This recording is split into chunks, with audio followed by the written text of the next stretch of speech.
Hey, what's up, Enderheads? Endercade4 here with another creepypasta. This is called Squidward Suicide, and this one's been requested a lot. So let's cut the chatter and get to it. I was an intern at Nickelodeon Studios for a year in 2005 for my degree in animation. I worked directly with the editors and animators, and I got to view the new episodes days before they aired. They'd very recently made the SpongeBob movie, and the entire staff was somewhat sapped of creativity, so it took them longer to start up the season. But the delay lasted longer for more upsetting reasons. Me and two other interns were in the editing room, along with the lead animators and sound editors for the final cut. We received the copy that was supposed to be Fear of a Krabby Patty and gathered around the screen to watch.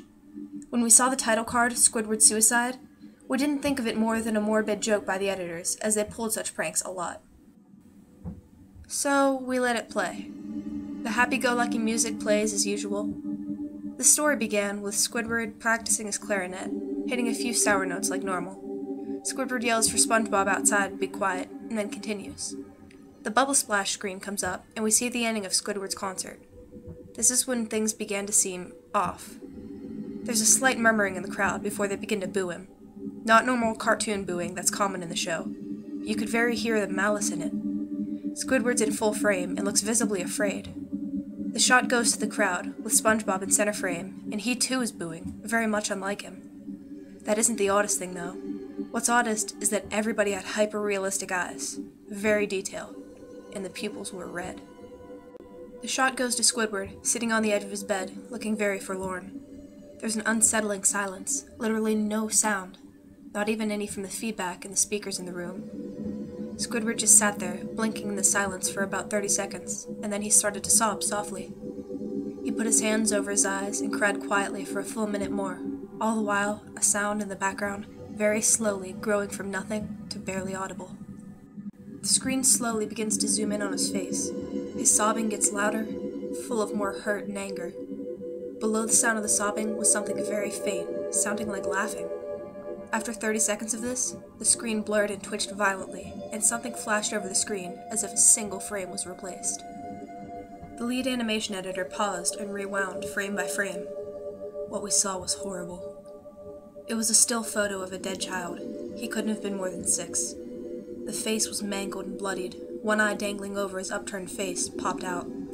He was naked down to his underwear, his stomach crudely cut open and his entrails laying beside him.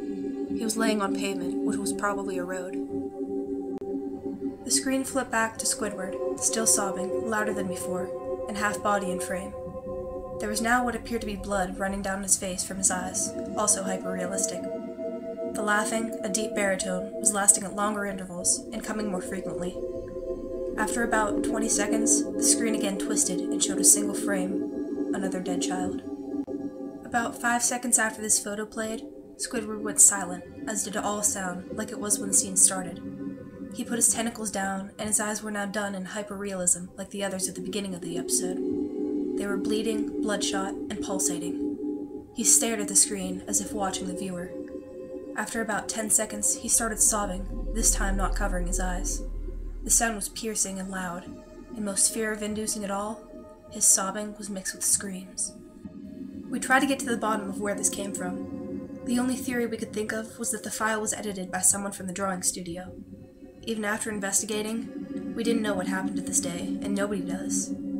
There was an investigation held due to the nature of the photos, but nothing came of it.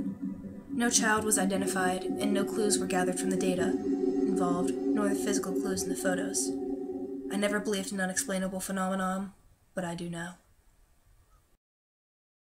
Okay guys, that was Squidward Suicide. Alright, feedback-wise, I thought it was pretty creepy. I mean, I like SpongeBob and everything, as everybody does. If you say you don't like SpongeBob, I don't care if you're 30 years old living in your mom's basement, you're lying. You are lying through your teeth. SpongeBob's perfect. Now, I didn't like the ending. I'm going to be brutally honest, I really didn't like the ending, how there's no ending, really. I mean, yeah, there's no ending. If there were an ending, I'd like a little more, but there's no ending, so it's okay. But let me know what you guys thought.